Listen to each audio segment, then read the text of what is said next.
12ª Jornadas Jurídicas Román García Varela, con esta mesa redonda en la que se abordarán cuestiones relativas a la responsabilidad civil en el derecho penal, mercantil y también civil. Intervendrán, en primer lugar, don Álvaro Perea González, que es el letrado de la Administración de Justicia, destinado actualmente en el Juzgado de Primera Instancia e Instrucción número 1 de Villarrobledo, provincia de Albacete, para disertar sobre la responsabilidad civil en materia de accidentes de circulación. En segundo término, intervendrá el profesor José Manuel Otero Lastres, catedrático de Derecho Mercantil en la Universidad de Alcalá de Henares, directivo del Real Madrid, y por eso le daremos unos minutos de más para que justifique la conducta de estos días pasados, si es posible justificarlo.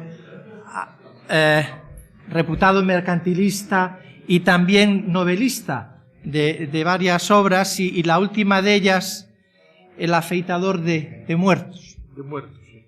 Que, bien, les invito a todos ustedes que la lean. Y el profesor Otero Lastres intervendrá sobre la responsabilidad civil de los administradores de sociedades, y en tercer lugar, y en relación con la responsabilidad civil derivada del delito, intervendrá don Fernando Suárez Pérez, que actualmente es fiscal superior de Galicia desde marzo de 2015. Sin más, le doy la palabra a don Álvaro Perea González. Buenas tardes a todos. En primer lugar, y antes de comenzar, sí que me gustaría agradecer aquí mi presencia a la familia de Román, de la persona que manejamos hoy. Es un gran privilegio poder participar de esta forma en lo que es el ámbito jurídico, un ámbito además de divulgación del mundo jurídico, que las personas que trabajamos bien en la Administración de Justicia o bien en el ámbito más doctrinal propio de lo que sería el sector de los catedráticos, tengamos la oportunidad, sobre todo de cara al ciudadano, de poder ofrecer nuestro punto de vista o de poder ofrecer siquiera una aproximación a lo que es el ordenamiento jurídico, en este caso en una materia tan concreta como significa la responsabilidad civil. Sin mayor dilación y con la autorización de ustedes, comienzo la exposición. Tengo 25 minutos, seré sucinto, sin perjuicio de intentar, desde luego, ser riguroso en todo lo que se refiere a la exposición de la materia. En primer lugar, con un carácter introductorio, entiendo que antes de hablar de lo que es propiamente la regulación actual de la responsabilidad civil en nuestro ordenamiento jurídico vigente, hay que tener en cuenta una noción que es la relativa al tránsito. Desde que el hombre es tal, la necesidad de desplazarse, ya sea en tiempos pretéritos para obtener su alimento o sencillamente por el sentido propio de explorar, ha ido ligada al ser humano, a la persona, de una forma consustancial. Esta noción del tránsito, de la necesidad del desplazamiento, se puede apreciar también en la literatura universal, en obras de carácter fundamental, como sería, por ejemplo, la Odisea de Homero, o, por otra parte, también en lo que sería la literatura patria, en definitiva, la literatura española, la obra de Don Quijote de la Mancha de Miguel de Cervantes. En cualquier caso, la noción, como decimos, del tránsito se produce en una evolución también de lo que será el sistema de transporte, de tal forma que si podemos remontar el mismo al sistema de caballerías o, por otra parte, la inicial navegación marítima, este sufre una evolución a través de lo que sea la revolución industrial y por la mano de ingenieros como Henry Ford o, por otra parte, Carl Benz, con la invención del automóvil. El automóvil y la proliferación de este es notable ya en nuestra sociedad, de tal forma que podemos apreciar cómo actualmente nos encontramos con lo que sería alrededor de 32 millones de vehículos matriculados en nuestro país, y por otra parte esta comparativa debemos hacerla en relación a lo que serían años anteriores. De esta forma podemos comprobar cómo, por ejemplo, en el año 2002 existían 25 vehículos. El hecho de la circulación comporta evidentemente un riesgo, que es lo que analizaremos aquí. Por eso se construye el concepto de la responsabilidad civil objetiva o cuasi objetiva dentro del ámbito de la circulación de vehículos a motor.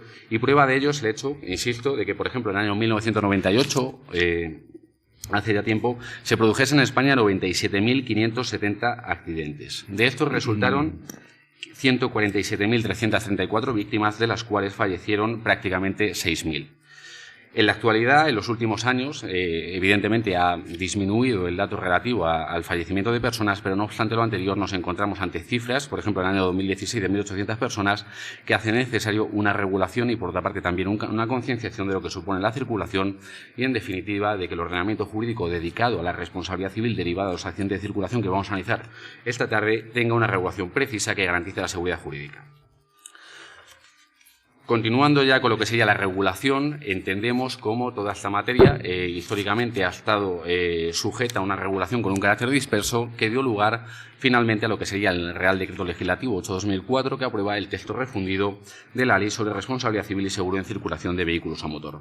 Con relación a esta norma debemos también tomar en consideración lo que será la Ley 50/1980 del contrato de seguro que, por virtud del artículo 2.6 de la primera meritada norma, rige con un carácter supletorio. La evolución legislativa de lo que se refiere a la circulación de vehículos a motor tiene un largo recorrido en lo que se refiere al ordenamiento jurídico español y de esta forma nos podíamos remontar al decreto 632/1968 de 21 de marzo, en virtud del cual se aprobó la ley 122/1962 de uso y circulación de vehículos a motor. En esta primera norma, por parte del legislador español, ya se asume lo que será el concepto de la responsabilidad civil y se regulan también otra serie de cuestiones, como sería, por ejemplo, el concepto del seguro obligatorio, el Fondo Nacional de Garantía de Riesgos a la Circulación, que sería el precedente del actual Consorcio de Compensación de Seguros y, por otra parte, una cuestión también de relevancia en el ámbito procesal, como será el auto de cuantía máxima. La incorporación de España a la Comunidad Económica Europea, ahora mismo en la Unión Europea, conlleva en el año 1986 una adaptación de todo lo que sea el ordenamiento jurídico vigente en materia de el seguro relativo al vehículo a motor y, por otra parte, la responsabilidad civil a través de lo que sea el Real Decreto Legislativo 1301/1986.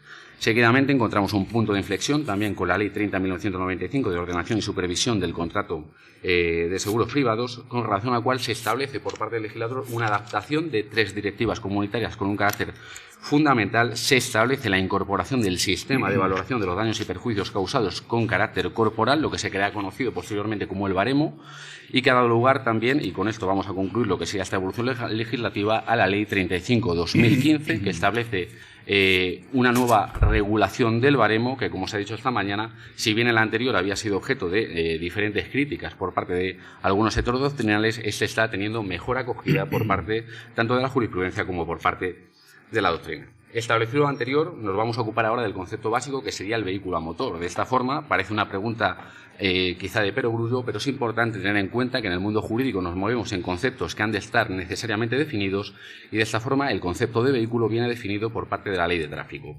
¿Qué nos dice la Ley de Tráfico? Nos dice que el vehículo es aquel aparato con un motor de propulsión que es apto para circular, ya sea por vías o terrenos aptos para la circulación, tanto urbanos como interurbanos, vías o terrenos que sin tener tal aptitud sean de uso común y en defecto de otras normas las vías y terrenos incluso privados que sean utilizados por una colectividad indeterminada. Podríamos formular la pregunta de si las motos también tienen encaje en este concepto de vehículo a motor y la respuesta debe ser positiva. Efectivamente, siempre que nos encontremos tanto lo que sea las motos a partir de 125 centímetros cúbicos y, por otra parte, la exclusión negativa que se hace por parte del legislador es en lo referente a los ciclomotores, a los tranvías y, por otra parte, también a los vehículos para personas con movilidad reducida.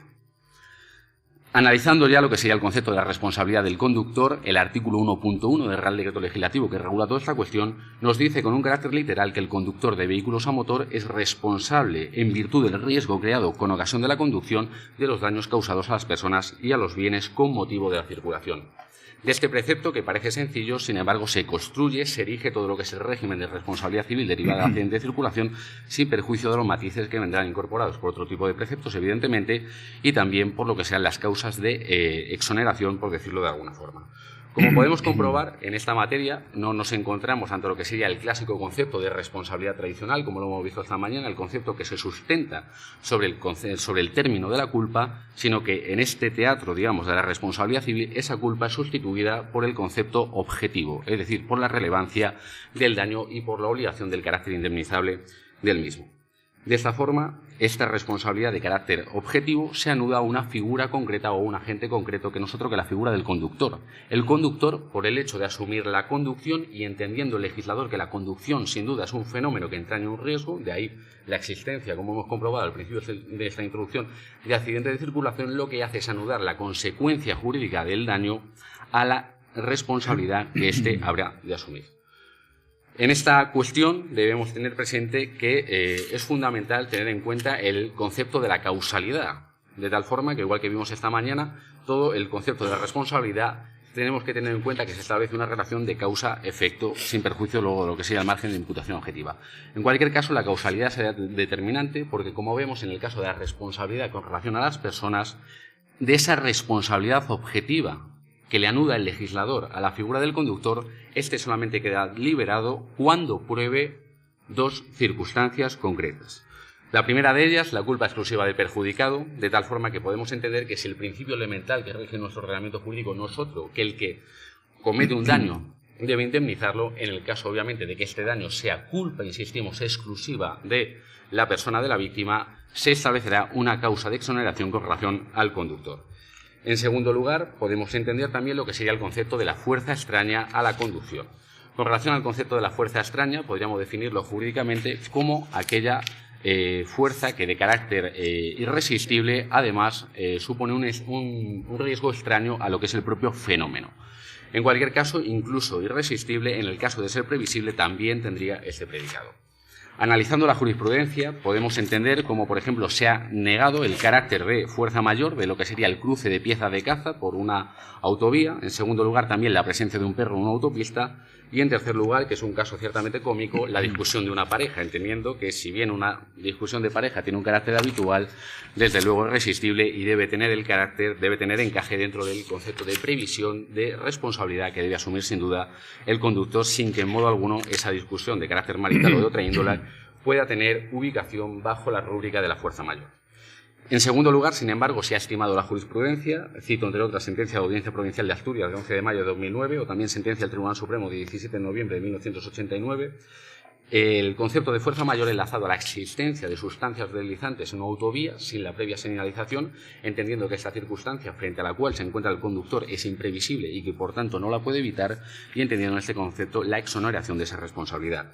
Y en segundo lugar, un supuesto interesante que era un peatón que se arroja a la autovía a un vehículo al cual le obliga a invertir el sentido de la marcha, ocupando la calzada contraria y generando un accidente en el que resultó fallecida la mujer que iba de copiloto con el conductor del coche con el que impacta.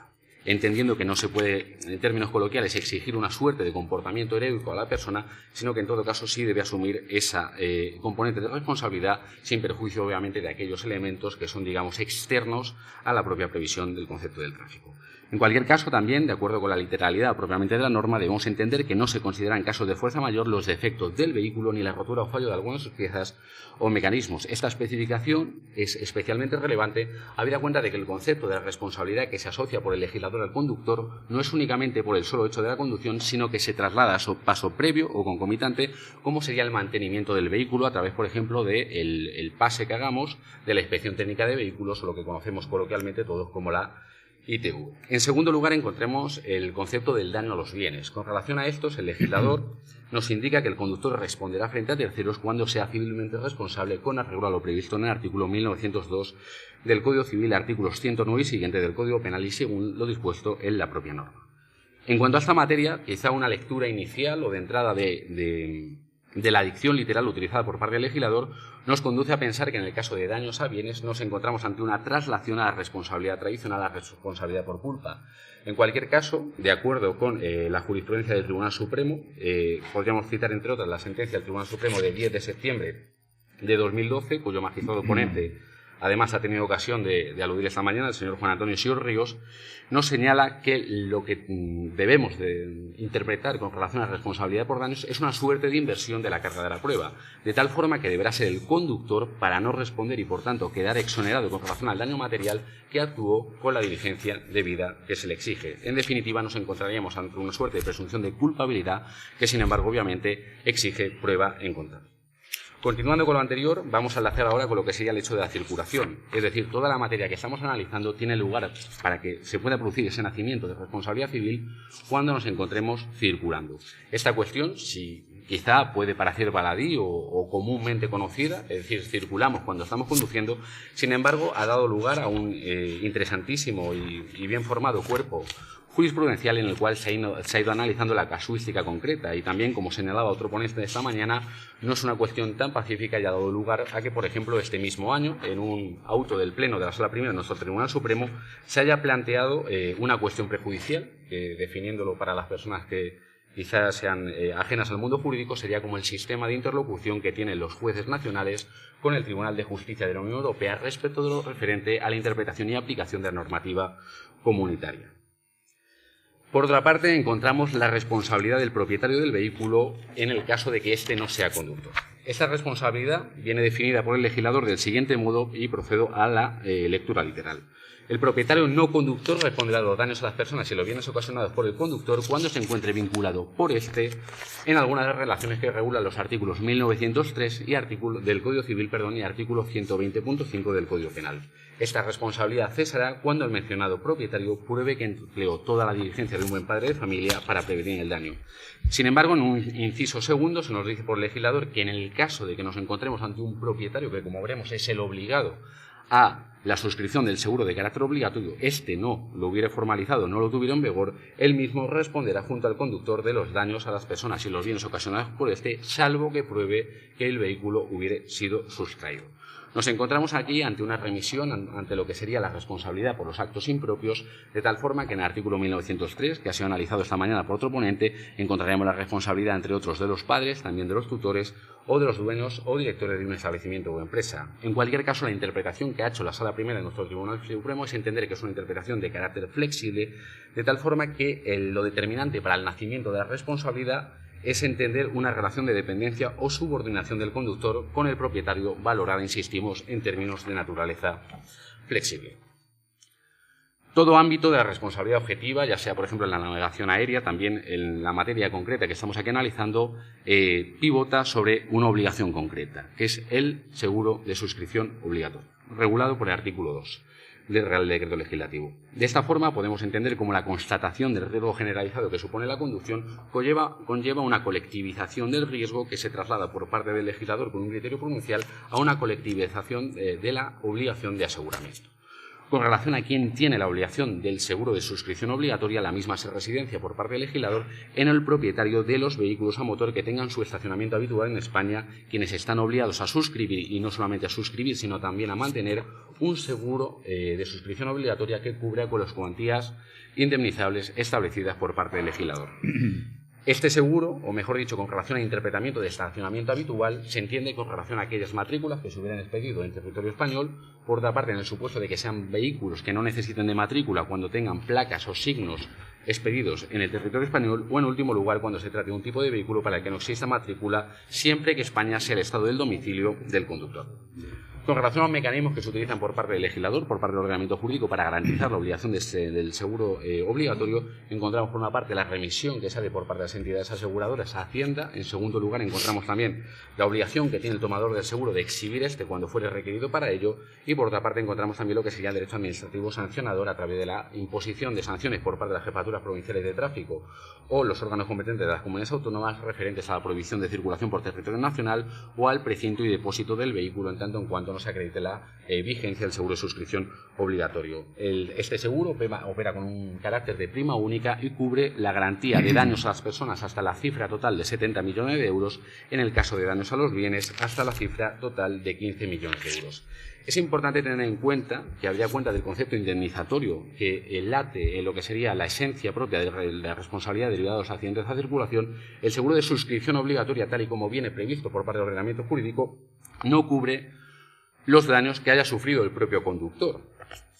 No cubre tampoco los daños personales y los daños de carácter material que sufra el vehículo accidentado. Es decir, nos encontramos ante un seguro frente a terceros. Todo el concepto de la responsabilidad civil parte de la necesaria indemnidad que tiene que tener la víctima, que tiene que tener el perjudicado, y de esta forma es un seguro que se proyecta con relación a terceras personas.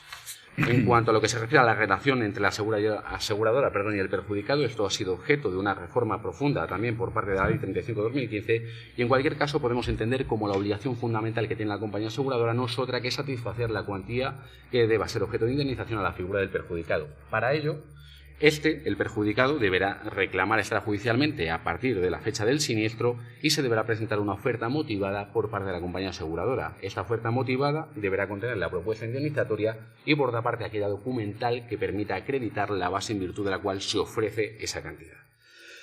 En los supuestos de que no haya conformidad, se establece un sistema como de pericial y contrapericial por parte del legislador y, sin perjuicio anterior, en el caso de que no lleguemos a un acuerdo, el perjudicado tendrá dos opciones. Por una parte, acudir a la vía judicial a fin de reclamar aquella indemnización que cree que a derecho le corresponde y, sin perjuicio de ello, un sistema de mediación que se ha articulado por parte del legislador que, con un carácter extrajudicial, tiene por objeto evitar la litigiosidad habitual de nuestros tribunales con relación a esta materia. En cualquier caso, podemos entender cómo el hecho de lo que será la propuesta indemnizatoria tiene un carácter vinculante para la compañía aseguradora, que incurrirá en caso contrario en una infracción, y en segundo lugar es un requisito procesal básico sin el cual no se podrá dar lugar a la admisión de la demanda. La relación entre el asegurador, una vez hecho el pago, y otros agentes, como podrán ser el tomador del seguro, el tercero responsable, se producirá evidentemente una vez producido el pertinente pago y se conoce como la acción de repetición.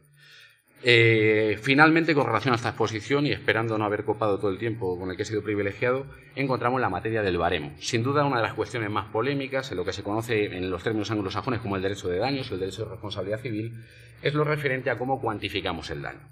En este sentido, históricamente ha habido una problemática con esta materia, habida cuenta de que nos encontrábamos con un problema de seguridad jurídica, habida cuenta de que casos similares o idénticos tenían, sin embargo, una respuesta distinta. Partiendo de ello, insistimos, el legislador, a través de la Ley 35/2015, ha dado lugar a una modificación importante de la Ley del texto refundido de responsabilidad civil de vehículos a motor, en el sentido de establecer un sistema de valoración integral del daño corporal que pivota sobre dos principios de carácter elemental.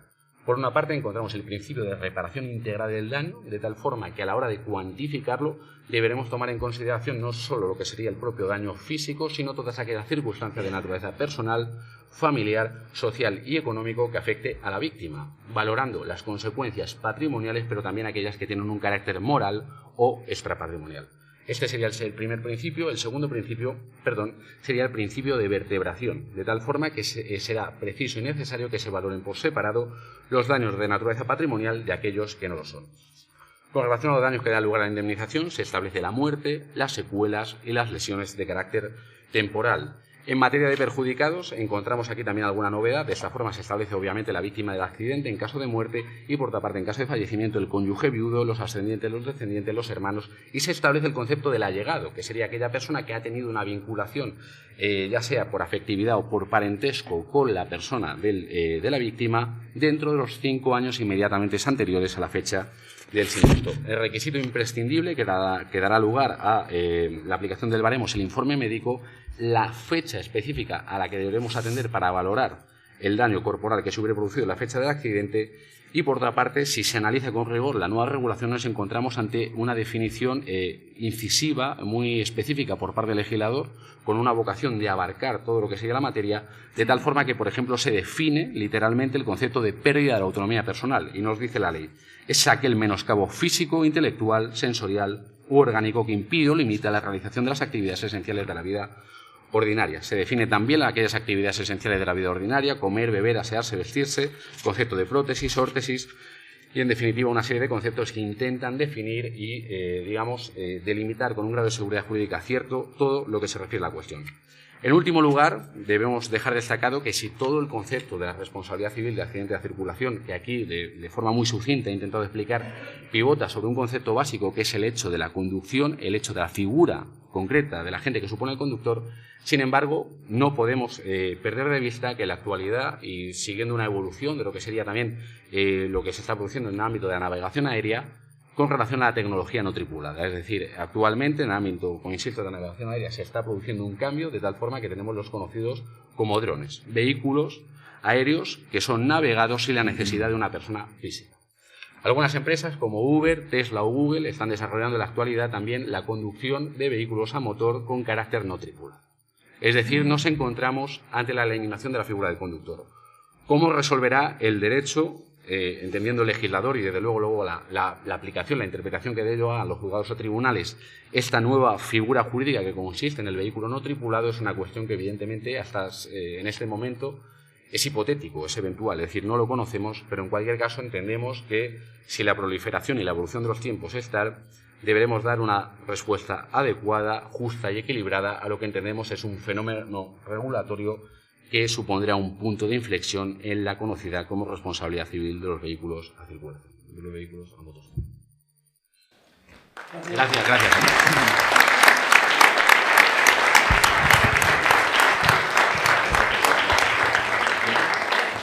Bien, tiene la palabra el profesor Otero Lastres para hablarnos de la responsabilidad de los administradores de sociedades. Bueno, ante todo, buenas tardes a todos. Mis primeras palabras son de agradecimiento a la familia de don Román García Varela por haber conseguido que persistan durante 12 años seguidos unas jornadas de este nivel jurídico en un lugar que está donde tiene que estar, pero no está en donde se celebran este tipo de acontecimientos. En segundo lugar, agradecerle al Concello de Sarria que me haya invitado. Yo no conocía a Sarria físicamente. Como soy gallego y viví muchos años en Galicia, más se me nota nada más hablar porque los taxistas en Madrid me dicen ¿qué es? ¿Paisano? ¿No? Y pues sí. Pues había oído hablar de Sarria fantástico, del jamón y los embutidos. Y sabía que estaba en la provincia de Lugo, pero nunca había tenido la ocasión de estar aquí, de ver ese río tan bonito que tienen y que es una villa situada en un paraje precioso, rodeado de montañas verdes, como son todas las de Galicia.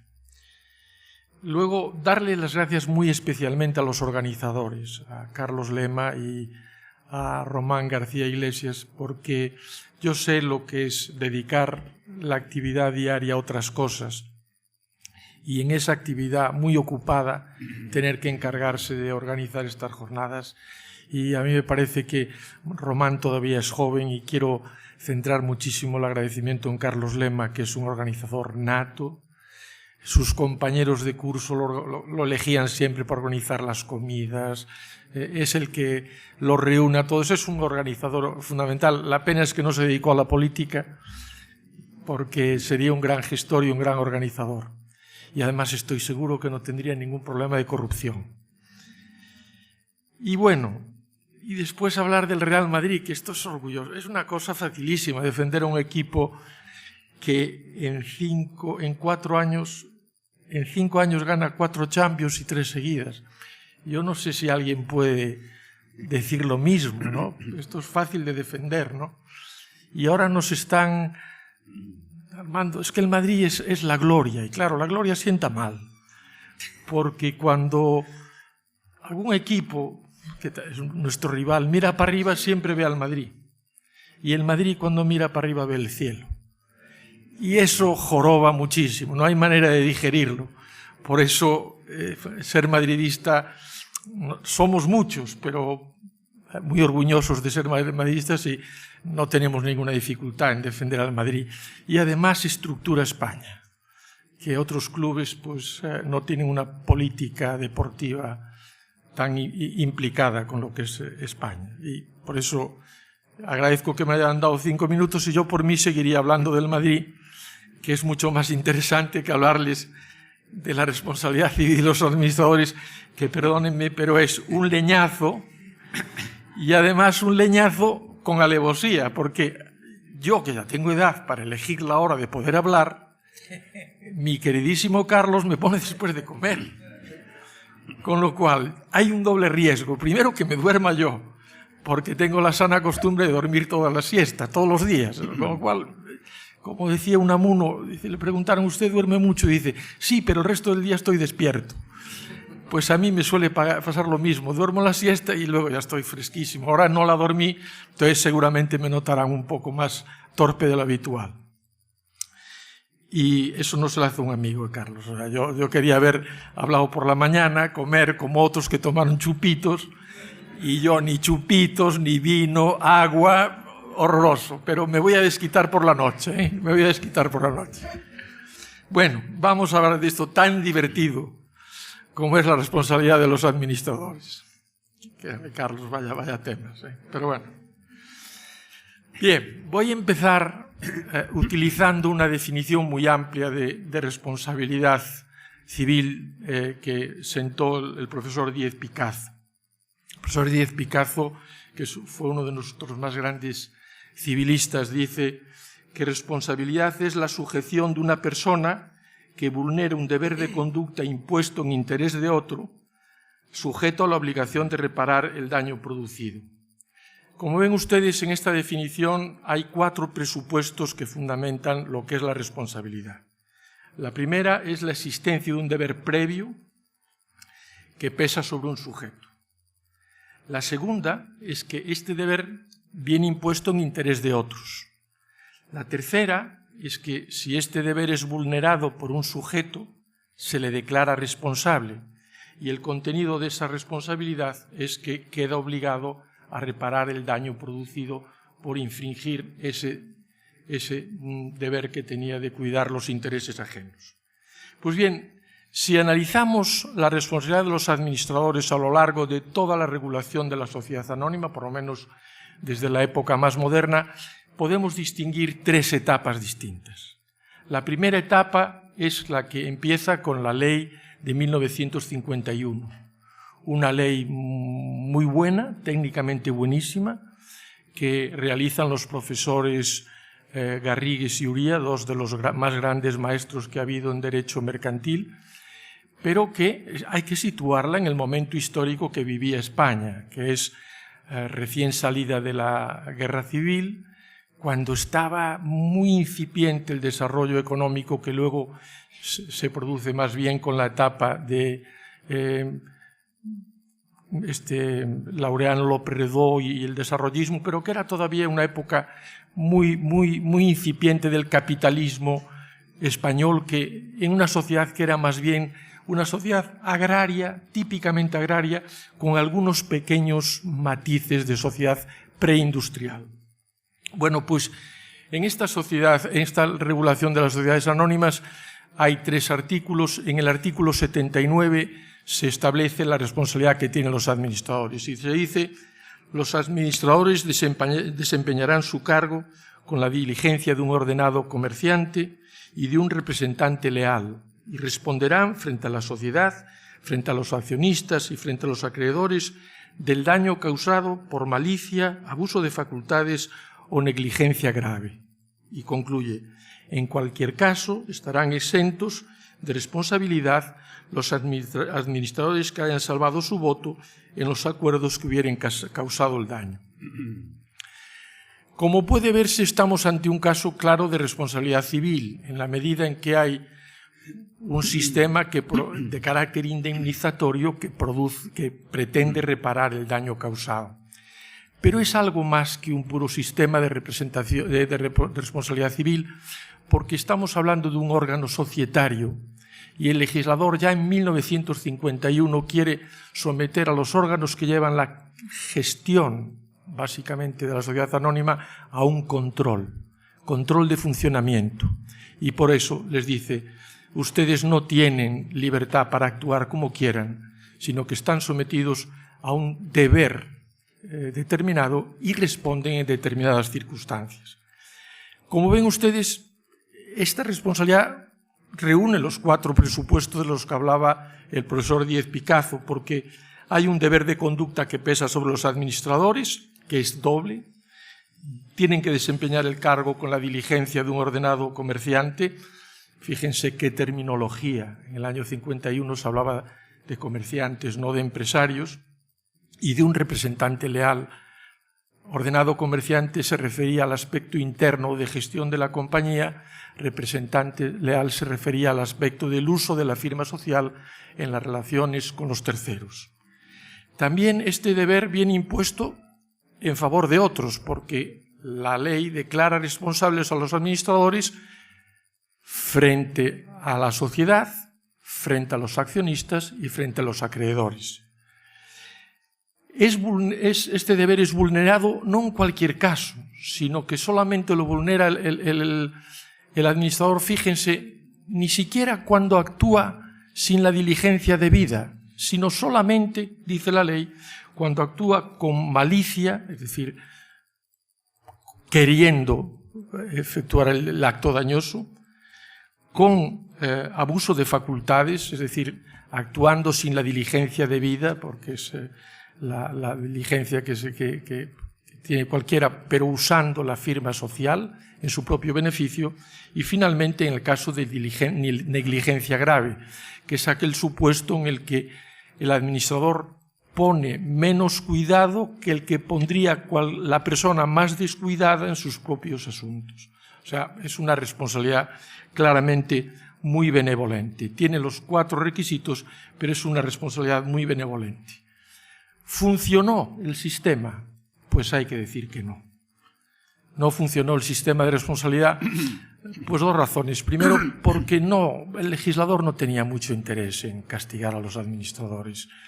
Entonces, como les decía, el derecho mercantil en aquellos momentos en España pues era un derecho mercantil de los empresarios en el ejercicio de su actividad, estaba representado casi exclusivamente por intereses de tipo privado y no aparecía en el derecho mercantil otros intereses que han venido con posterioridad, que son los que explican que se haya ido agravando progresivamente la responsabilidad de los administradores. La segunda etapa se produce cuando aparece una nueva ley de sociedades anónimas que tiene lugar en el año 1989, es decir, 38 años después. En 38 años España ya ha cambiado, ya ha entrado en la Comunidad Económica Europea en el año 86 y se puede decir que ya estamos casi entrando en una sociedad desarrollada, industrialmente desarrollada.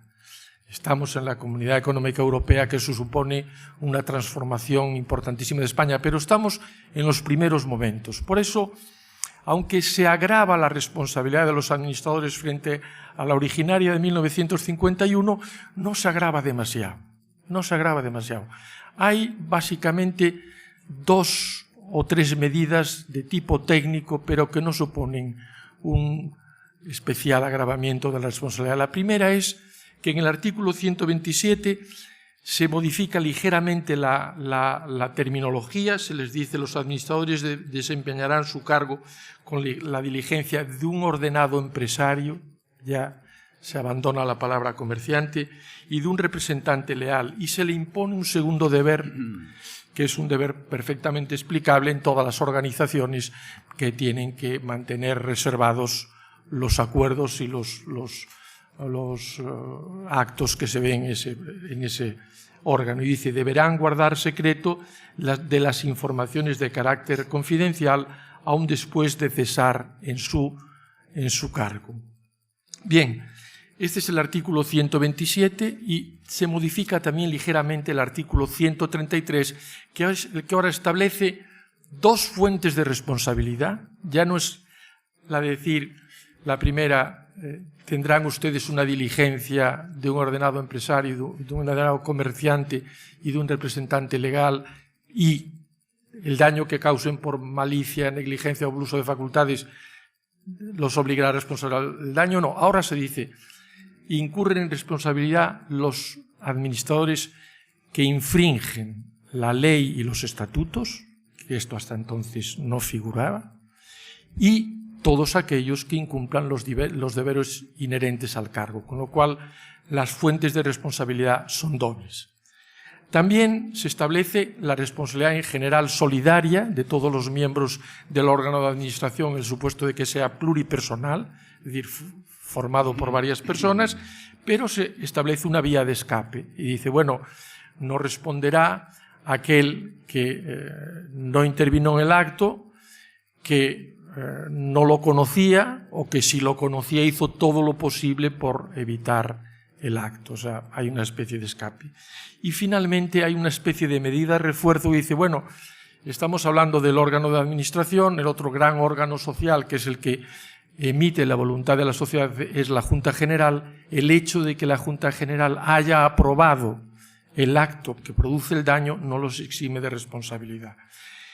Bueno, ¿este sistema funcionó? Poco por 2 razones. Primera, porque aunque es verdad que empezaban a aparecer incipientemente otros intereses dignos de protección, ya se habla del interés de los consumidores, del derecho del mercado, de la publicización de la que habló el profesor José Antonio Gómez Segade, del derecho mercantil, en el sentido de que el derecho mercantil, siendo una parte del derecho privado, cada vez está más influenciado, más controlado por el derecho público. A pesar de eso, no es un sistema que persiga a los administradores sociales, básicamente. ¿Por qué? Pues porque todavía pesa muchísimo en el mundo de los negocios el tema de la discrecionalidad con la que el administrador puede enfrentar los distintos actos y negocios sociales. Desde luego, cada administrador que realiza generalmente un acto de gestión espera que sea beneficioso para la sociedad. Y muchas veces estos actos de gestión llegan a actos de ruina, es decir, acaban arruinando a la sociedad. Pero no es algo que se quiera, al menos inicialmente. Piensen que la mayoría de los administradores, sobre todo las pequeñas sociedades anónimas, son personas que poseen una buena parte del capital, con lo cual no van a tirar piedras contra sí mismos. No funciona demasiado. ¿Cuándo se produce el cambio realmente? Pues el cambio realmente se produce con la Ley de Sociedades de Capital del año 2000, pero sobre todo con una ley 31/2014 de 3 de diciembre, que se modifica la Ley de Sociedades de Capital para la mejora del gobierno corporativo. Había habido ciertos trabajos preparatorios en los que se había estado tratando de elaborar códigos de buena conducta para los administradores. Estos códigos de buena conducta pues fueron formando parte de estudios que sí, que aconsejaban que había que a lo mejor intensificar el deber de lealtad, perfilar mejor el deber general de diligencia empresarial, pero no habían trascendido a la ley. En el año 2014 es cuando trascienden a la ley de una manera importante, como ahora van a ver, y se produce realmente un agravamiento, porque si bien queda sin modificar la primera fuente de la responsabilidad, porque se sigue respondiendo por lo mismo, infracción de ley y de los estatutos, lo que se cambia, pero de manera muy relevante, son los deberes de los administradores. Y esta era la segunda fuente de responsabilidad, incumplir los deberes que pesan sobre los administradores sociales. Y esto es lo que se modifica en el año 2014. ¿A qué se debe esta modificación de los deberes de los administradores? Pues el profesor Uría habló hace ya algunos años de una especial intensificación del sentido social que tenían las normas mercantiles. El derecho mercantil en sus orígenes era un derecho exclusivo de los comerciantes para con los comerciantes. Era un derecho profesional, subjetivo y especializado, y no quedaba sometido al ámbito del derecho mercantil las relaciones entre, vamos a decir, en términos de comercio, entre el detallista, mayorista y detallista sí, detallista y cliente no. Ese era un ámbito que estaba excluido generalmente al ámbito del derecho mercantil, pero la sociedad se va complicando económicamente, empiezan a aparecer otros protagonistas en el mercado, los consumidores y usuarios empiezan a hacer patente que hay un desequilibrio muy importante en las relaciones entre empresario, consumidor y usuario, y se exige del legislador que restablezca este equilibrio. Y lo hace a través de las normas de mejora de la protección de los consumidores y usuarios, pero lo hace también desde la óptica del derecho mercantil, regulando los deberes que tienen los administradores, porque ahora la administración ya no es algo de lo que se puede servir el accionista administrador para vivir, sino que nace como una especie de deber del administrador de servir a la sociedad. No de servirse de la sociedad, sino de servir a la sociedad. Hay una especie como de intensificación del sentido social, como decía antes, de la vida económica, que dice, oiga, uno no puede hacer lo que quiera, sino que tiene ciertos deberes de conducta, y hoy los intereses ya no son los del accionista. Está el interés del trabajador que quiere que la empresa siga funcionando, está el interés del acreedor que quiere cobrar, y está sobre todo y por encima de todo el interés económico general. España necesita unidades productivas que produzcan bienes y servicios, y se quiere que los que gestionan esas unidades productivas, que tienen la vestidura jurídica de las sociedades mercantiles, que gestionen lo mejor posible esas unidades operativas.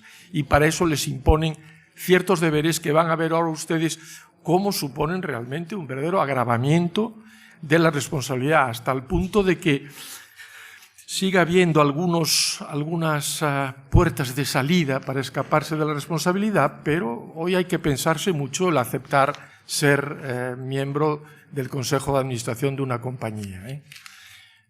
Eso quiere decir que yo estoy en el Madrid, pero tengo la suerte de tener un magnífico empresario que es florentino y que vamos en moto. No, yo no tengo ningún problema no tengo ningún sentimiento de responsabilidad por figurar en el Real Madrid. Bueno, ¿cómo se agravan los deberes de los administradores? Primero, se establece un nuevo deber general de diligencia. Y dice, este deber de diligencia, que está en el artículo 225 de la Ley de Sociedades de Capital, los administradores deberán desempeñar, fíjense ustedes cómo cambia toda la terminología y cómo se precisa. Claro, si se precisa en la ley, después le damos instrumentos a los magistrados para que exijan el cumplimiento de la ley. Tiene muchos parámetros. Antes tenían muy pocos, ahora van a tener muchísimos más. Dice, los administradores deberán desempeñar el cargo y cumplir los deberes impuestos por las leyes y los estatutos con la diligencia de un ordenado empresario. Hasta ahora igual. Pero ahora se añade, teniendo en cuenta la naturaleza del cargo y las funciones atribuidas a cada uno de ellos. Dos matices. Oiga, ¿qué cargo tiene usted dentro del Consejo de Administración? ¿Qué funciones tiene usted? Con lo cual ya tiene mucho más delimitada y precisada su deber de diligencia. Se dice además que los administradores deberán de tener la dedicación adecuada y adoptarán las medidas precisas para la buena dirección y el control de la sociedad. Es decir, tienen que dedicarse a administrar, no vale estar ya cazando en una finca y que te pasen los dividendos, sino que tienes que dedicarte a administrar y que además tienes que tomar todas las medidas que sean necesarias para la buena dirección y el control de la sociedad. Y sobre todo, hay una última medida que dice, en el desempeño de sus funciones, fíjense lo que voy a decir, que esto es muy importante, el administrador tiene el deber de exigir y el derecho de recabar de la sociedad la información adecuada y necesaria que le sirva para el cumplimiento de sus obligaciones.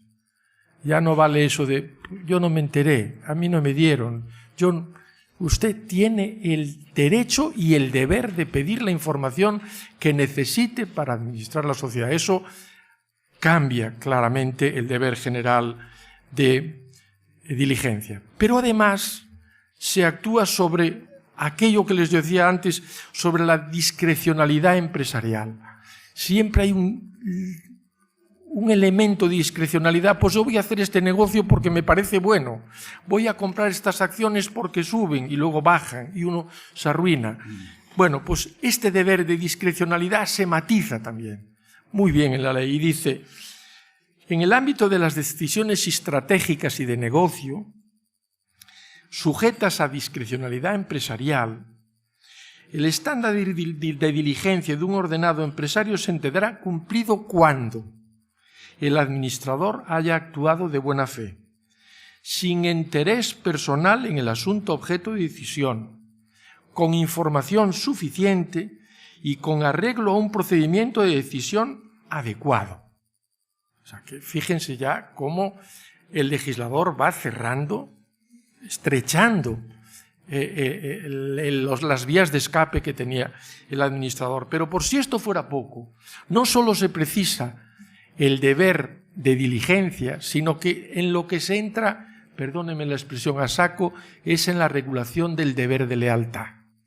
Ahí el legislador dedica 4 o 5 artículos a precisar exactamente el deber de lealtad para la sociedad. Y dice, Estos son, parece que son declaraciones programáticas, pero tienen su importancia.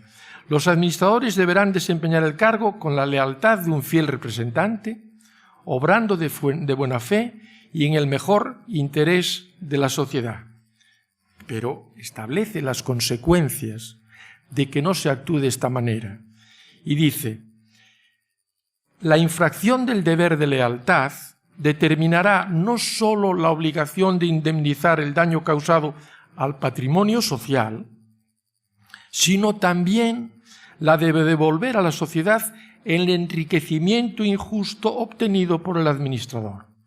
Es decir, que si en algún momento el administrador abandona su deber de lealtad, hace un negocio en el que él gana en perjuicio de la sociedad, le dice el legislador, vas a responder y te vas a quedar sin eso que ganaste por haber antepuesto tu interés personal al interés de la sociedad. Luego, el legislador detalla con bastante precisión todas las obligaciones básicas derivadas del deber de lealtad. Les voy a citar solo las de las letras D y E, hay por tanto A, B y C que no les voy a leer, para que vean un poco qué es lo que hace el legislador para ir precisando este deber. Y dice, tienen que desempeñar sus funciones bajo el principio de responsabilidad personal, con libertad de criterio, juicio e independencia respecto de instrucciones y vinculaciones de terceros. Es decir, el administrador no representa ningún interés ajeno, representa el interés de la sociedad y no debe atender a instrucciones de terceros, alguien que lo pone de administración en la sociedad para que siga las instrucciones de él. No. Tiene que seguir sus propios criterios, sus propias instrucciones, sin dejarse llevar por nadie, pero para atender los intereses de la sociedad. Y la E, adoptar las medidas necesarias para evitar incurrir en situaciones en las que sus intereses, sean por cuenta propia o ajena, puedan entrar en conflicto con el interés social y con sus deberes para con la sociedad. Es decir, aquí se regula también con mucho detalle los conflictos de intereses. Ya saben ustedes, a lo mejor algunos han estado en consejos de administración, que uno en consejo de administración se entera de muchas cosas, de informaciones sensibles, y hay gente que puede tener la tentación de con esa información sensible hacer un negocio propio y perjudicar los intereses de la sociedad. Bueno, pues esto, lo que les estoy leyendo ahora, antes no existía, para nada, no estaba en la ley. Ahora está todo muy detallado, con lo cual todas estas conductas pueden ser perseguidas y pueden ser los administradores condenados por responsabilidad. Además, hay una última medida que es muy importante, que es todas estas normas sobre diligencia general y deber de lealtad son normas de carácter imperativo. No se pueden modificar para rebajarlas. Por supuesto que sí se pueden modificar para agravarlas. No creo que haya muchos consejos de administración que les dé por agravar sus obligaciones, pero bueno, teóricamente es posible. Pero rebajar el nivel de responsabilidad que ha establecido el legislador no se puede porque las normas son de carácter imperativo, no son dispositivas, no se pueden cambiar, son de obligatorio cumplimiento. Bueno, y todo esto, y ya le dedico los 4 últimos minutos que me quedan, que llevo media hora ya, Eso me lo tenéis que recompensar, porque todo es sin dormir, sin beber. Bueno, pues, ¿cómo se hace esto? Pues se establecen 4 vías fundamentales para exigir la responsabilidad. La primera es la acción social de responsabilidad, es decir, cuando ha habido una actuación del administrador que ha dañado el patrimonio social, pues lo que suele hacer la Junta General de Accionistas es adoptar un acuerdo de ejercitar la acción social contra un administrador porque ha infringido sus deberes causando daño a la sociedad. Hay veces que quien pide que la sociedad demande al administrador porque no ha actuado con la diligencia debida es la minoría. Y entonces, como en cualquier momento del orden del día de la Junta se puede plantear el ejercicio de la acción sin que esté en el orden del día, pueden proponer el ejercitar una acción social de responsabilidad.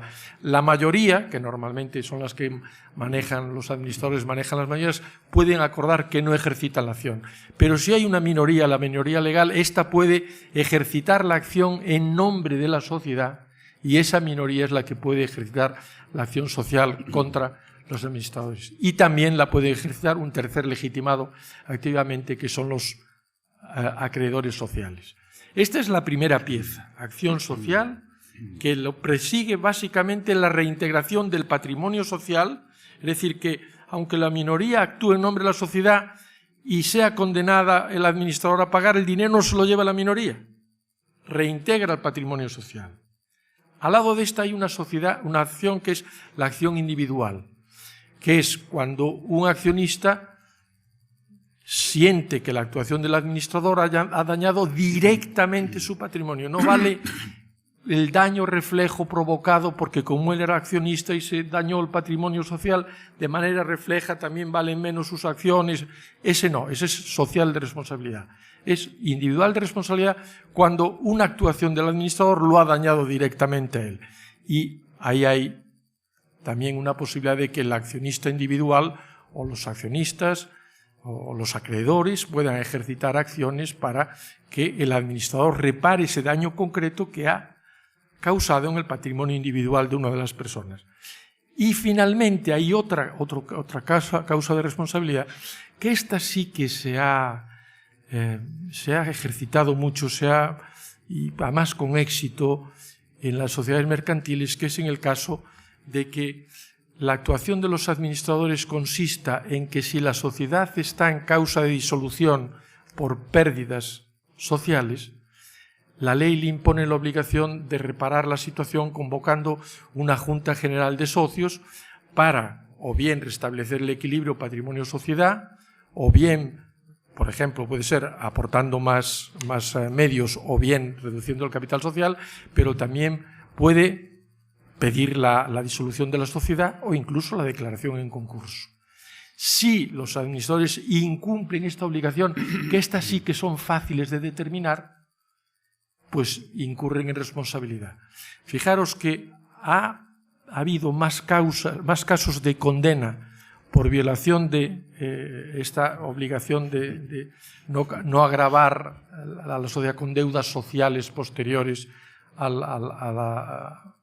la situación en causa de disolución. Ha habido más, ¿por qué? Porque es más fácil de determinar la responsabilidad. En las otras, en las del deber de diligencia, en las del deber de lealtad, aunque se ha regulado y se ha concretado bastante el deber de discrecionalidad y se ha limitado, sigue habiendo una cierta vía de escape. ¿Y por qué? ¿Por qué? Por el famoso que hablaban esta mañana tan magistralmente los 4 que intervinieron, que yo estaba preocupado y dije, no vayamos ahora nosotros a rebajar el nivel, porque el de la mañana fue realmente altísimo. Pues por lo del nexo causal. El nexo causal es algo que a veces, cuando la consecuencia es un acto de discrecionalidad económica, de gestión, es muy difícil de establecer el nexo entre la actuación del administrador y el daño producido. Y por ahí hay vías de escape para la responsabilidad de los administradores. En fin, ya acabo. Como esto es presente y futuro de la responsabilidad civil, el presente es el que es, y el futuro, aunque somos gallegos y pitonisos, no me atrevo a decirlo. No me atrevo a decirlo porque depende de muchas cosas. Yo, si fuera legislador, ni sé lo que haría todavía. O sea que no sé qué decirles. Muchas gracias.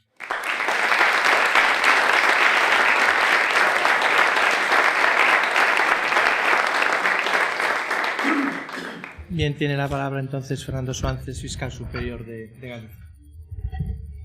Buenas tardes a todos. En primer lugar, deseo agradecer expresamente a los organizadores de esta 11ª jornada jurídica y especialmente a Carlos Lema y también a los familiares de Román García Varela su amable invitación para participar en este acto.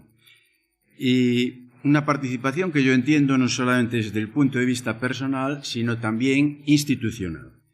De manera que el Ministerio Fiscal colabora en lo que puede, en todo aquello que no forma parte del ius puniendi, pero también aquí, en el ius puniendi, y en una serie de espacios que últimamente el legislador español entiende que debemos cubrir. Personas desvalidas, incapacitadas, las personas mayores, los menores, la materia de consumo.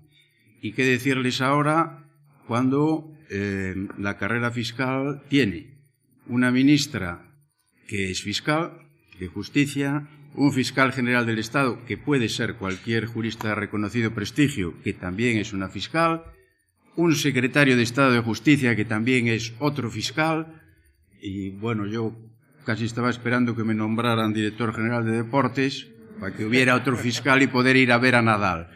Bueno, además, como yo soy simpatizante del Real Madrid, creo que sería la cosa que daría bien. Estás invitado. Estoy invitado. De todas maneras, debo decir que yo tengo un trato personal con el secretario de Estado actual, con Lete, y la verdad que los problemas jurídicos que existen ahí son tan complejos, aunque no los vemos, tan complicados como los que puede haber en materia de responsabilidad civil. Bueno, yo quiero, antes de empezar, también dar un saludo especial al moderador, a mis compañeros de mesa, al profesor Otero Lastres. Quiero decirle que antes de ayer me llama un periodista de un reconocido medio de aquí de Galicia y me dice: mire, estamos haciendo o queremos hacer un reportaje sobre personalidades, cuidado si le preguntan a alguien, sobre el Mundial de Fútbol y el Real Madrid. ¿Qué le parece a usted? Dije, mire, como manual del buen comunicador me parece una idea excelente, pero no se habrá el momento adecuado, quizá vaya empezando a hacerlas y ya las haremos más adelante, ¿no? Bueno, también quiero saludar al decano, a los presidentes de la Audiencia Provincial de Coruña, de Lugo, al decano y presidente del Consello de la Abogacía de Lugo, compañero de facultad, que también saludo al profesor Gómez Segade, y les digo a los dos que el sábado pasado celebramos el 40 aniversario de nuestra promoción. El profesor Milán Gil, que acudió, dijo que iba a revisar las actas a ver si había habido algún error en aquella materia. Bien, saludo también a todos los ponentes asistentes y a todos aquellos, señoras y señores, que nada tienen que ver, o por lo menos no son expertos en el mundo jurídico, porque de ustedes, de vosotros, sí que es el reino de los cielos. El presente y futuro de la responsabilidad civil derivada del delito. El deber de no dañar a nadie, o del deber de no dañar a nadie, se deriva que quien causa un daño a otro debe repararlo. Y sobre esa idea que expresó Ulpiano diciendo alterum non ledere, se construye, a mi juicio, la teoría de la responsabilidad civil. El Código Penal, que es algo de lo que les tengo que hablar, dedica el artículo 109 y siguientes, o sea, dentro de las disposiciones generales, un título quinto que denomina responsabilidad civil derivada de los delitos, término que la jurisprudencia y la doctrina ha considerado impropio en la medida que no es propiamente una responsabilidad que derive de que exista o no un delito, sino más bien del daño causado al perjudicado, de forma que la responsabilidad deriva de la producción de daños con independencia de que exista o no un delito. La hora en que nos encontramos y, por otro lado, la consideración de que para los juristas la responsabilidad civil ex delito es algo bastante conocido, que hay multitud de comentarios al respecto y que hay un tratamiento más o menos pacífico en los desacuerdos que hay en la jurisprudencia y la doctrina sobre esta materia, me excluye de torturarles a ustedes, como decía también quien me antecedió, de un examen exegético de los artículos que trata el Código Penal y de las particularidades del mismo. Yo, si me lo permiten, voy a hacer 3 o 4 reflexiones que se refieren a esto. Y las voy a hacer siguiendo un poco el hilo argumental que tanto le gusta, y le gustaba, al vicepresidente del Tribunal Constitucional, que probablemente sea el penalista o uno de los penalistas de mayor importancia de los últimos 50 o 60 años. Estoy refiriendo al profesor Vives Antón, que a través de un caso extraía una serie de consecuencias con lo cual quedaba de forma inigualable, como él lo hacía, claras o aproximadamente claras todas las respectivas preguntas que se podían hacer al respecto. Bueno, la primera reflexión que yo quiero hacer, o la primera cosa que quiero plantearles es lo siguiente. ¿Qué pasa en el sistema jurídico español en materia de ilícito penal? ¿Cómo es la responsabilidad civil? ¿Cuál es su futuro? ¿Se puede cambiar? ¿Nos parece bien?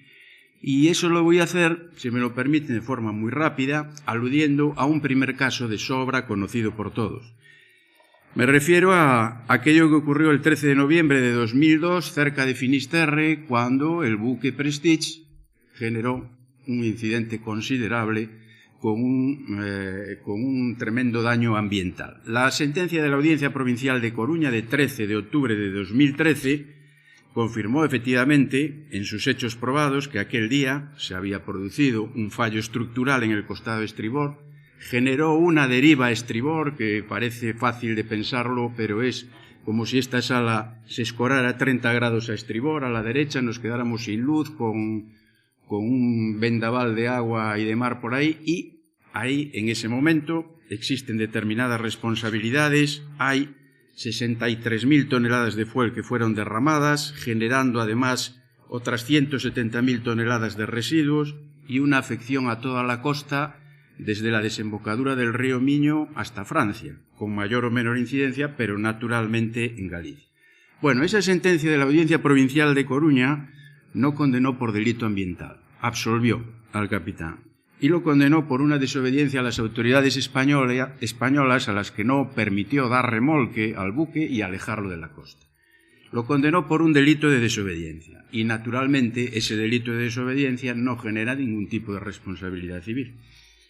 El Tribunal Supremo, en su Sala Segunda, en una sentencia de 14 de enero de 2016, casa esa sentencia y dice, no, mire, aquí hay un delito ambiental por imprudencia, además en una modalidad agravada de riesgo catastrófico, y condeno al capitán a 2 años de prisión, a una multa, pero también le digo que en responsabilidad civil ejecútela usted en ejecución de sentencia y le digo determinadas cosas de la aseguradora, de la responsabilidad subsidiaria y demás. En base a ello, el 15 de noviembre de 2017, la Audiencia Provincial de La Coruña dicta un auto donde establece las bases y fija los mecanismos de indemnización y llega a unas indemnizaciones que, en lo que se refiere al Estado, son 1.573 millones de euros. Bien, es curioso que sepamos que la sentencia de la Audiencia Provincial de Coruña, inicial, tenía 49 folios. Este auto, después de que el Supremo casa la sentencia y fija las indemnizaciones, tiene 71. Bueno, esto nos pone en disposición de entender que la responsabilidad civil en el ámbito penal a veces se complica tanto que llega a ser la parte más importante, independientemente, claro está, de que el sujeto entre o no entre en prisión. El tema todavía no ha acabado, porque hoy mismo la prensa hace referencia a que la propia Audiencia Provincial de A Coruña ha dicho no voy a ejecutar provisionalmente mi auto porque está pendiente de recurso ante el Tribunal Supremo. De manera que ese auto se ha recurrido, entre ellos por la propia Fiscalía, y deja una serie de consideraciones curiosas que también afectan a la responsabilidad civil y que se verán en su momento, ¿no? Está pendiente resolución en la Sala Segunda. Entre ellas, pues que la indemnización, dice la Sala Segunda, no es objeto de recurso de casación. No me cuente a mí estas cosas de si es más o menos. Excepto determinados casos. Casos que, simplificando mucho la cuestión, se refieren a que haya habido un error, o que, de acuerdo con las normas habituales, se haya fijado algo desproporcionado, o un error evidente. Bueno, nosotros en la Fiscalía hemos recurrido también y hemos dicho otras cosas que afectan a la responsabilidad civil, es decir, quizá era bueno también establecer una nueva excepción para aquellos supuestos en materia penal, como son los delitos medioambientales, donde el bien jurídico, que es el medio ambiente, esto que en el mundo del derecho llamamos intereses difusos, tiene mucha relación con la indemnización. De manera que quizá debería usted también hacer una excepción en esa materia. Pero a través de este íter que les he comunicado, que les he dicho del Prestige, extraemos una primera consecuencia, la que les había dicho. Lío importante en materia penal con el tema de la responsabilidad civil que sigue en la ejecutoria. Eso nos lleva a plantearnos lo siguiente. ¿Es ese el régimen de responsabilidad civil en materia de ilícito penal que tenemos en España? La respuesta es sí, con matizaciones. Sí, con matizaciones, porque cuando alguien comete un ilícito penal y es menor de 14 años, eso se solventa en el ámbito civil. Y dirán, bueno, eso es una chaladura. Ninguna. Aquí hemos tenido casos de chicos menores de 14 años que se les ha ocurrido la gamberrada de tirar un ladrillo en un puente de la autopista con tan mala suerte de que entra un autobús que circula y le da a uno de los ciudadanos que va ahí y lo mata. Bueno, eso, la Ley Orgánica de Responsabilidad Penal de los Menores lo deriva a un expediente de protección, de manera que no se trata de castigar al chico o a la chica, sino ver qué es lo que puede haber pasado ahí, cómo ayudar. ¿Y qué ocurre con el tema de indemnización? Pues el tema de indemnización o cualquier cosa que afecte a la responsabilidad civil y personas responsables se hará en el juzgado civil correspondiente. Esto era también lo habitual y lo que había en lo relativo a los menores, hasta a los menores quiero decir entre 14 y 18 años. Hasta que la Ley Orgánica de Responsabilidad Penal de los Menores introdujo una tercera vía curiosísima, porque la Ley de Responsabilidad Penal de los Menores nos dijo, y así funcionó durante mucho tiempo, decir, mire, usted haga como los adultos, como materia de adultos, me incoa una pieza de responsabilidad civil, el juez, eso va funcionando por vía simultánea a la pieza principal, pero cuidado, me abre una pieza por cada delito que cometa el menor. O sea que si comete 5 robos con intimidación, 5 piezas. Y tiene unas características especiales, es decir, mire, el Ministerio Fiscal solamente va a actuar en el caso de que el perjudicado no ejercite esa acción civil. De manera que si ha renunciado a ella, que si se la reserva, o en el caso de que la ejercite, el Ministerio Fiscal queda fuera de eso. Es una particularidad curiosa. Pero otra que tenía esta ley orgánica era que la pieza de responsabilidad civil iba funcionando, se esperaba que terminase lo que sería el pleito principal, se le imponía la medida que fuese al menor, eso se llevaba a la pieza y se dictaba una sentencia con arreglo a la normativa en materia de responsabilidad civil. Sentencia que tenía también otra curiosidad notable y era que no producía efecto de cosa juzgada, lo cual generó una cierta sorpresa entre todos los operadores jurídicos. Para los que no estén en el mundo del derecho, quiere decir que uno podía acudir después de eso pues a la jurisdicción civil y montar un nuevo procedimiento para discutir por qué ese no le había agradado. Bueno, la práctica nuestra de menores decía que no había muchos casos como ese. Pero en cualquier caso el legislador volvió a cambiar. Y ahora, tal como está la responsabilidad penal de los menores, es muy parecido a la de los mayores. De manera que se incoa una pieza de responsabilidad civil y se incoa la pieza principal, pero en un momento dado, cuando se termina esa pieza de responsabilidad civil, se lleva a esa vista que hay para imponerle una medida a los menores y es ahí el juez ya de menores, en la propia sentencia, donde, como ocurre en materia de adultos, pone también la responsabilidad civil que corresponda. Bueno, eso complica, por un lado, todo lo que es la ejecución, porque ya les he dicho que en el Prestige, por ejemplo, vamos a tener un lío gordo hasta que se acabe todo eso. Eso se lo complica en materia de menores. Pero este procedimiento que ahora, bueno, y sigue quedando la particularidad de que en el momento en que el perjudicado ejercite la acción civil, el Ministerio Fiscal ya no interviene. De manera que ese sistema que existe actualmente, es, como les había dicho, pues todo se solventa en el ámbito de la sentencia penal.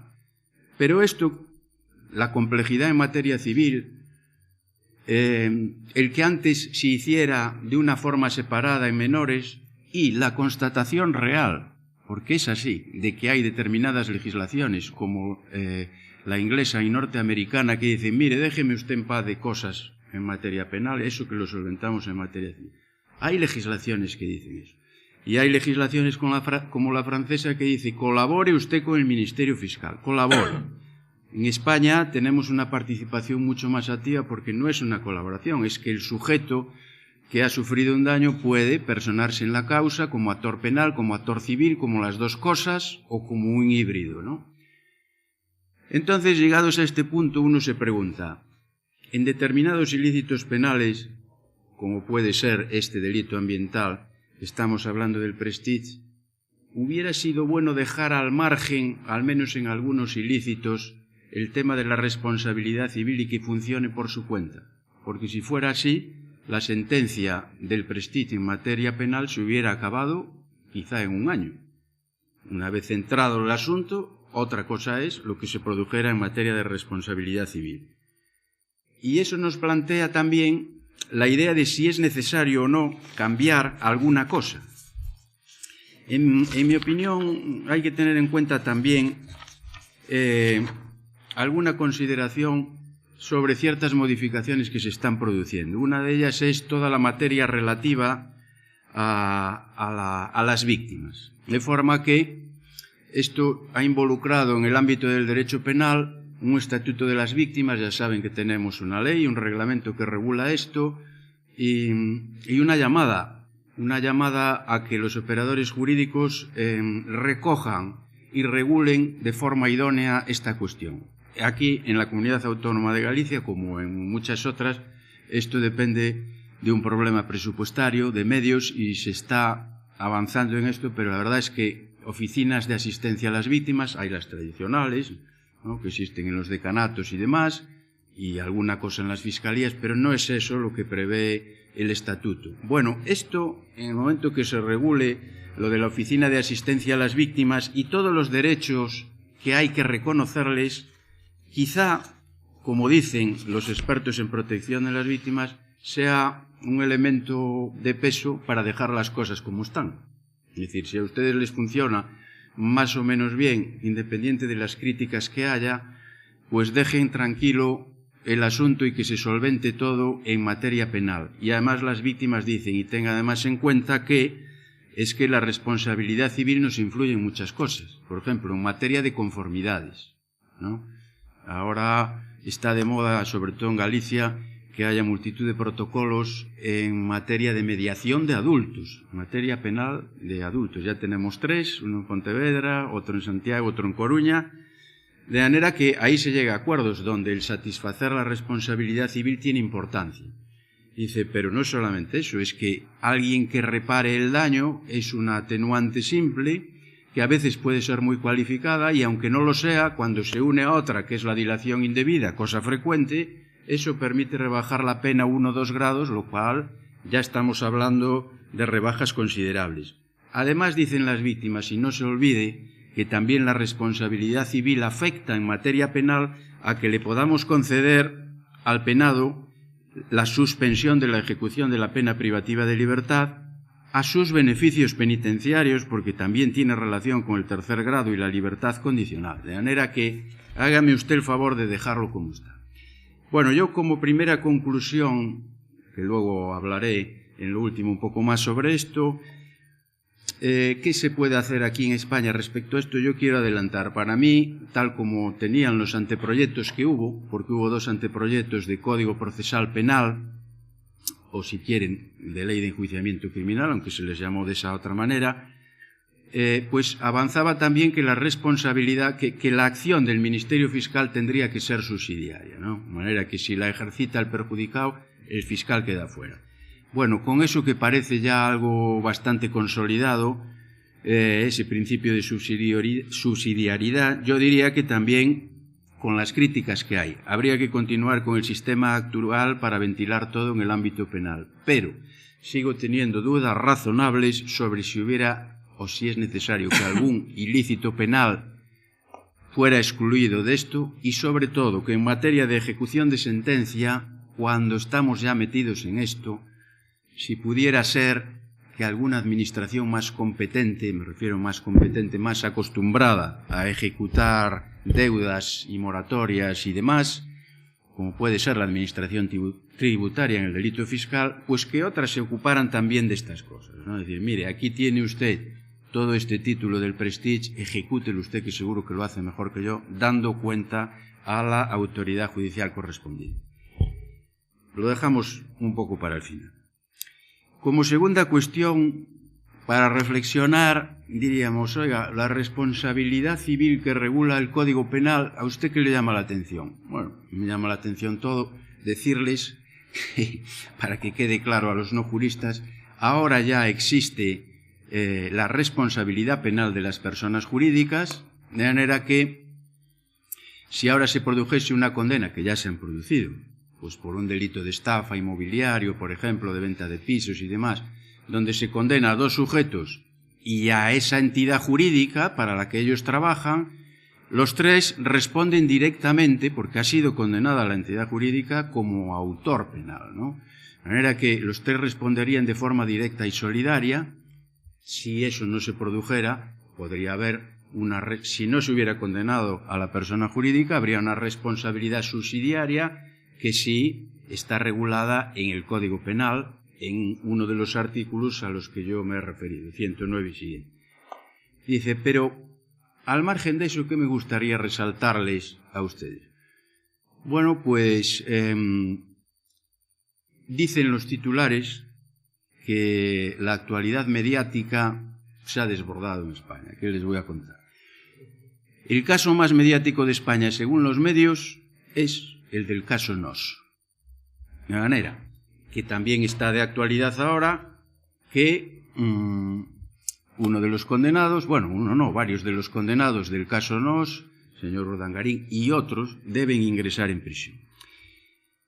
Y eso, unido también al caso Gürtel, que ¿qué voy a contarles del caso Gürtel? Eso genera nada menos que una crisis de Estado, un cambio de gobierno y el sistema en el que nos encontramos.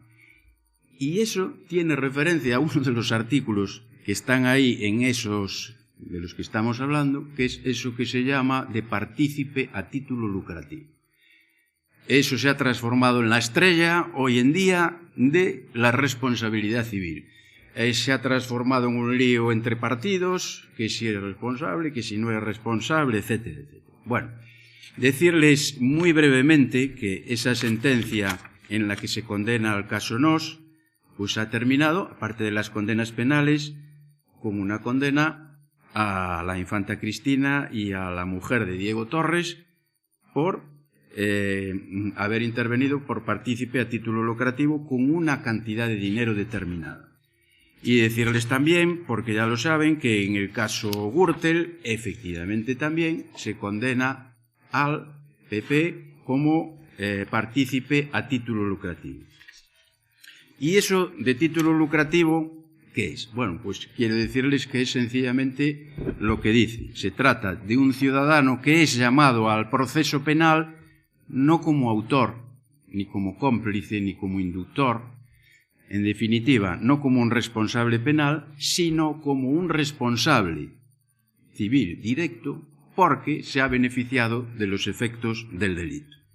Su marco normativo está regulado específicamente ahí en el artículo 122 del Código Penal, que dice que el que por título lucrativo hubiere participado de los efectos de un delito está obligado a la restitución de la cosa o al resarcimiento del daño hasta la cuantía de su participación. Alguna parte de la doctrina dice que esto es una receptación civil. Bueno, sea lo que fuere, es una responsabilidad con sus matices también, directa, solidaria, pero relativa, limitada, restringida, en cuanto viene exclusivamente referida a la cuantía de la participación. El elemento diferencial de que sea ilícito penal o no está en uno de los que fija la jurisprudencia, y es que el sujeto desconoce que esos bienes proceden de un hecho delictivo. El fundamento y su naturaleza jurídica parece que también son interesantes en el sentido de que realmente estamos en la esfera de las obligaciones es delito, pero relativamente, ¿no?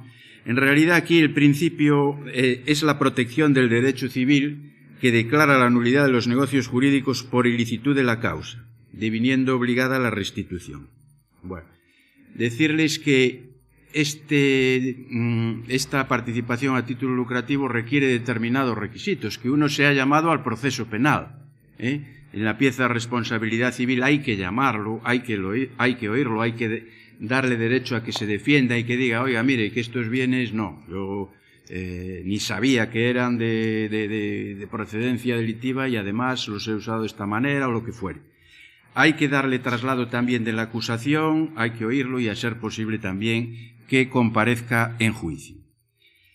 Se habla incluso de si este ciudadano, que ha sido condenado a título de partícipe lucrativo, puede repetir contra el autor criminalmente responsable, cosa que la mayoría entiende que no. Y decirles que hay un casuísmo en esta materia, que ahora últimamente, después de estar olvidado, es importante, porque esto se suele aplicar o se aplicó en aquellos casos de depósito de dinero de alguien que había cometido un delito y le pone en depósito a un hermano o a su cónyuge. No basta solamente con eso, ¿no? Pero bueno, esos son los casos que más se han aplicado. Pero luego ha incidido multitud de supuestos conocidos, el que se llamó caso Pallerols, en donde la Audiencia Provincial de Barcelona pues dice que la Unión Democrática de Cataluña tuvieron cabal conocimiento de que las aportaciones que hacía el acusado procedían de subvenciones públicas y eran fruto de acuerdos, etcétera, pero se lucró sin saber que era un dinero que procedía de un delito. Otro supuesto conocido es el de Caixa Penedès, de una viuda del exdirector de Recursos Humanos de Caixa Penedès, que a través de determinados mecanismos y prácticas fraudulentas consiguió una pensión desorbitada de forma absolutamente irregular. Todos estos casos, y es lo que, como diría, quería trasladarles a todos, a mí me preocupan relativamente. Vamos a ver si explico lo que quiero decir.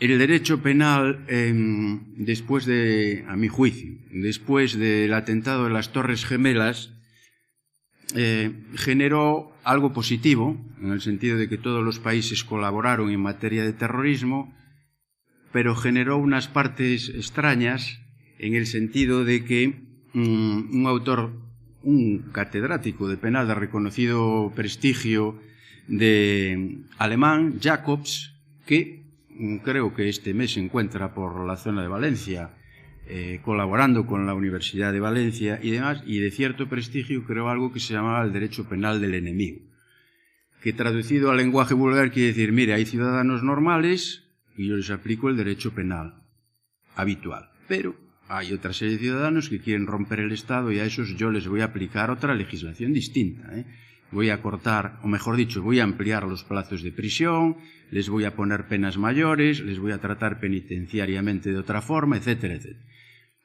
Esto que empieza con narcotraficantes, terroristas, luego empieza a extenderse a temas relacionados de naturaleza sexual. Bueno, la cuestión es que no se vaya extendiendo mucho. Claro, en nuestro derecho tenemos por un lado el blanqueo de capitales y un delito autónomo que se llama los grupos y organizaciones criminales.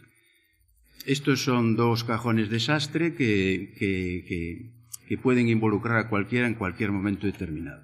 Incluso en un curso al que yo asistía y se hablaba de blanqueo de capitales decían, ojo, porque, en tono jocoso, el juez que lleva el tema de la Gürtel, si le da un determinado dinero que está aquí embargado para sus necesidades habituales diarias a uno de los encausados, pues también está haciendo un uso indebido que entraría dentro del blanqueo de capitales. Bueno, hemos llegado a unos extremos y naturalmente también en lo que se refiere a grupo organización criminal es muy fácil. Si yo tengo un problema relativo a 5 hoteles de Galicia que están realizando tal o cual cosa, decir, bueno, pero el tema está complicado, pero puede ser una organización criminal, si logro conseguir un enlace de alguien que intervenga entre todos.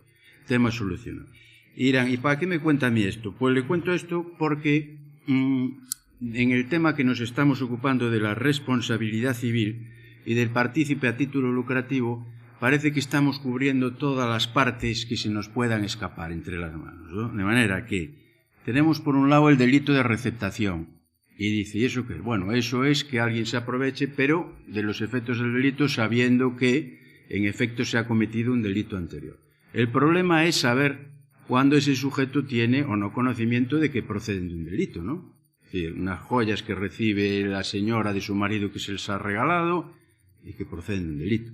O cosas parecidas. Entonces dice, bueno, yo no soy capaz de probar eso, pero mire usted, puede ser un encubridor, que es otro delito que está en el ámbito penal, de manera que uno auxilia de alguna forma, escondiendo los bienes y demás, y de otras formas, pues al que ha sido autor de un delito. Y dice, y si todo eso no me llega, pues tengo al partícipe a título lucrativo, ¿por qué no? De manera que esto parece que cubre un poco todo lo que puede ocurrir, de manera que yo lo que quiero decir es que hay que proceder en estas cosas con cierto equilibrio y cierta tranquilidad. Quiero hacer una última reflexión más general, digamos, desde mi punto de vista de fiscal superior. Vamos a ver, yo creo que desde la democracia en España, y ya llevamos bastante tiempo, no ha habido todavía nadie, ningún gobierno, ni nadie que se haya ocupado de un pacto de Estado en materia de justicia. Entonces hay que empezar por ahí. No es solamente que hay que dedicar una serie de presupuestos determinados y durante un tiempo, pongamos 5 años, a realizar y a ocuparse de la justicia. Hay otras preferencias antes, ¿no? Como son la educación, como es la sanidad, pero alguien alguna vez tendrá que ocuparse de esto. Y el pacto de Estado tiene importancia porque nos tiene que aclarar qué es lo que quiere hacer el legislador moderno, el legislador español. Es decir, mire, ¿usted quiere que la instrucción la lleve el Ministerio Fiscal? ¿Sí o no? Porque si la lleva el Ministerio Fiscal, tiene que darme usted un principio de oportunidad amplio. No el que hay ahora de que le rebajo a usted 1/3 en determinadas condiciones. Eso muchas veces no llega para nada. Tiene que darme ese principio de oportunidad. Tiene que regular la acción penal. En el Prestige llegamos a tener más de 1000 acusaciones personadas no online, personadas allí el día que empezó el juicio. Y dices, oiga, pero ¿esto cómo se puede celebrar? Pues con la buena fe de todos y que uno pregunte en relación a 100 o 200 o lo que sea. Claro, la acción penal en España es desmesurada, a mi juicio. ¿Cómo se puede regular? No lo sé. Tampoco es cuestión de restringirla, naturalmente, porque hay acción popular y demás. Pero hay que pararse un poco a pensar en eso.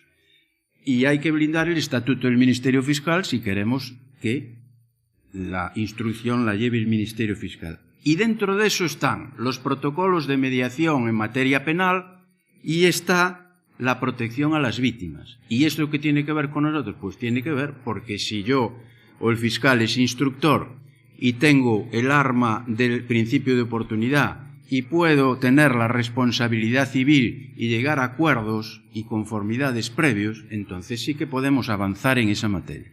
Pero en cualquier caso es absolutamente necesario que el legislador español se ponga de acuerdo ya y que lo haga de una vez.